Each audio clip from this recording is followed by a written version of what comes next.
There are two means of refuge from the miseries of life: music and cats. Or so this outdoor piano at the American Museum of the House Cat tells me. This is in Sylva, North Carolina, which is honestly a place that I highly recommend you come visit, not just the House Cat Museum, but Sylva in general. It's an absolutely beautiful town, even on a kind of miserable rainy day like this. It was wonderful to go drive through the historic downtown, go eat at a wonderful restaurant, and then come here to this phenomenal museum. They have all kinds of cool cat-related memorabilia. If you are a cat enthusiast or a cat person, definitely come by and visit, but also if you're a music person and a music lover, you should also come by and visit because there's a surprising amount of music stuff here at the museum for the house cat. Why? Not exactly sure, but it's a very welcome surprise. Not only is there this outdoor piano, which is remarkably playable, we'll get to that in a little bit, but there's also a Calliope inside. It's like a band organ. They actually do have lots of cat memorabilia involving pianos inside. I found probably 8 to 10 different figurines of cats playing the piano. There's a teapot that's a piano-shaped object with a handle on one side, a spout on the other, and a cat sitting on top of it. There's like taxidermied cats. There's of course several live cats that you can pet and enjoy and play with in the museum. They're also fostering a 4-week-old kitten at the moment who is adorable and tiny and amazing, and I love them so much.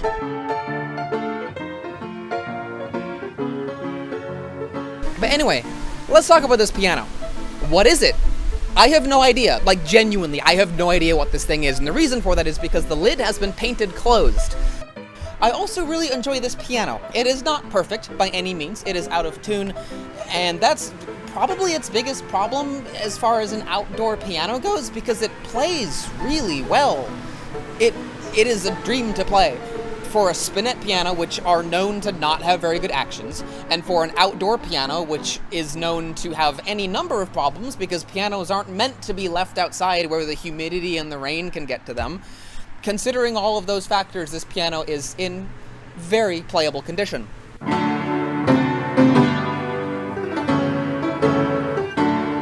I've been told that it does have a humidifier system inside of it that has always been left plugged in. So although it is out of tune, that's probably why it plays as well as it does, because all of the action components haven't gotten as gummed up as they normally would be from sitting outside. Again, like the last outdoor piano I reviewed, this one is sheltered. We do have a nice awning. It's not an awning. I don't know what to call it. A roof, I guess. It has a roof over its head. So it is protected from the rain and most of the elements, just not the temperatures and the humidity changes. Although this piano is by no means perfect, I think it is safe to say that it plays way better than it should. I was very impressed at how well it handled the quick runs in the Haydn and the little intricate bits in the fire breather piece.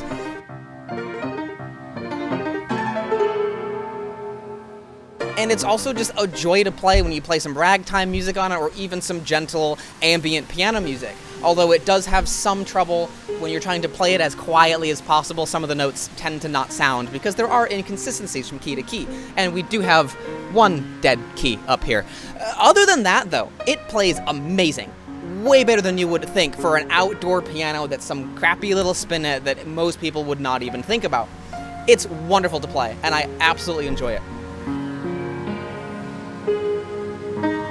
We also have to address the elephant in the room, or maybe the elephant-sized cat in the room, which is the painting. It is marvelous. It is messy and chaotic in a really charming way, and I absolutely love it.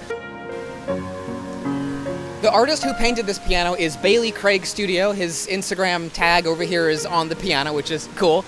And we have to address the art because I love it. It is messy and chaotic in a really charming way. And of course, there's cats all over it. Not only are there words of wisdom, but also cats, because we're at the cat museum. There's a cat here. There's a big, long yellow cat across the entire top of the piano. There's a cat down here on this bottom panel. There's probably other cats. I'm sitting on 3 of them right here on the piano bench. If we close the fall board, there are no cats to be found, but there is more chaotic paint, and I love it. What else is there to say? It's fantastic.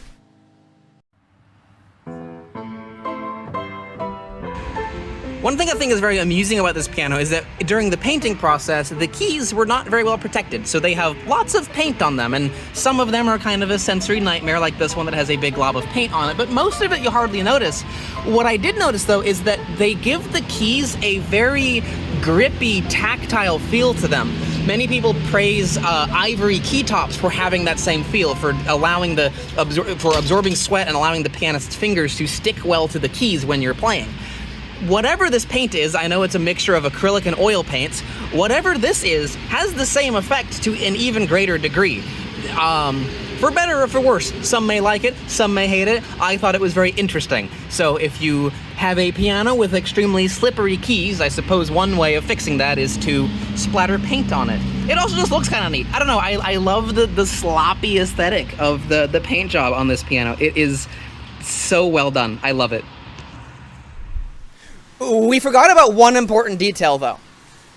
So I've been here once before. I was traveling with some friends through the area, and we saw the cat museum, had to stop. They were closed, but I did come and play the piano a little bit and decided I had to come back and make a video. That's why I'm here today.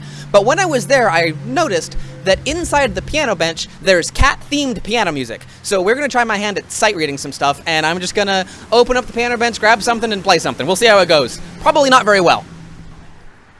So inside this wonderfully painted piano bench, we have some cat-themed piano music. We've got the Princeton Tiger. It's a two-step march.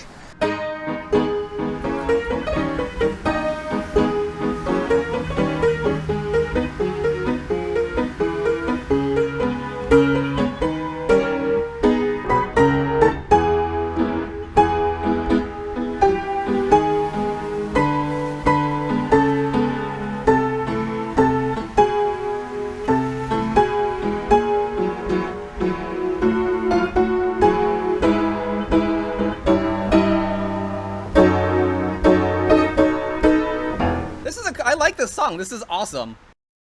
We've got The Lucky Black Cat, which is another vintage piece of music. Let's see, Lucky Black Cat.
Oh, it goes back. Ah! Where did it go back to? Better at the beginning? Probably. Oh, right here. I can't read.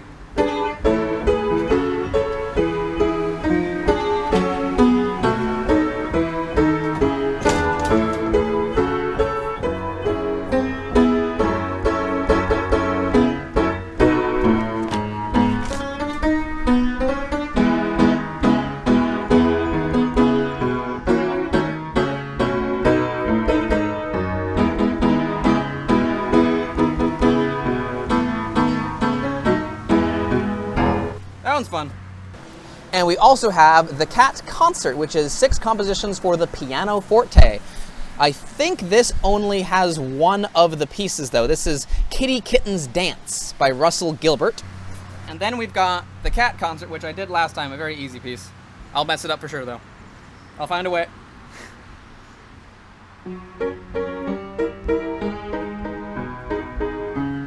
Told you.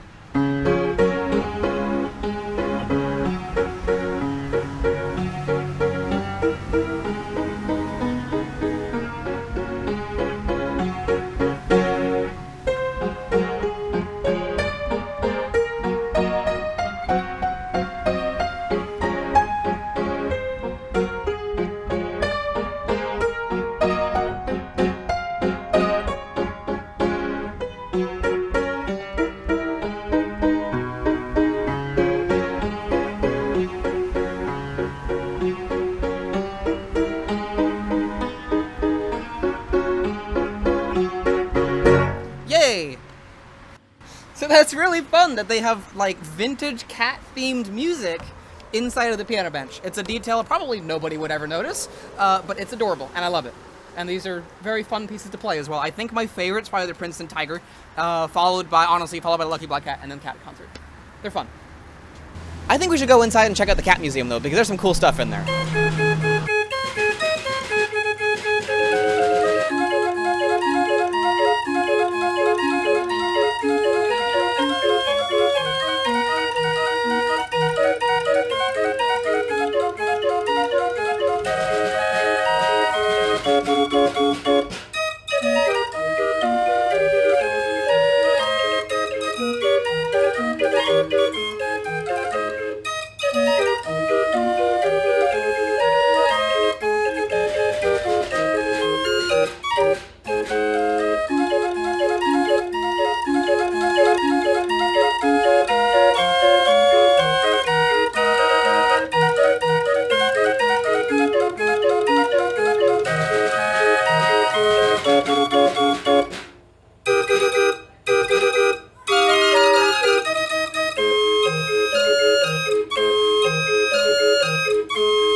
Well, isn't that neat? That is super cool. I love automatic playing instruments like this.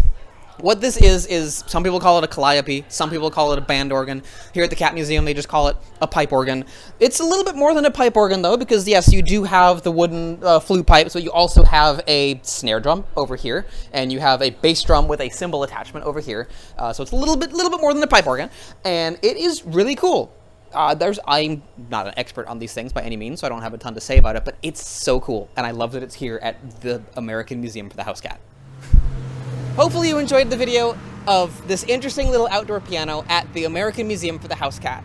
I strongly recommend, if you're in the area, if you're traveling through, whatever the case may be, definitely come to Sylva. If you like checking out old American small towns, if you like checking out quirky stores, wonderful museums, interesting little pianos, whatever the case may be, definitely come by and check this place out. It is awesome. I love it. I'm probably going to come back here again sometime just for fun, because it is that cool.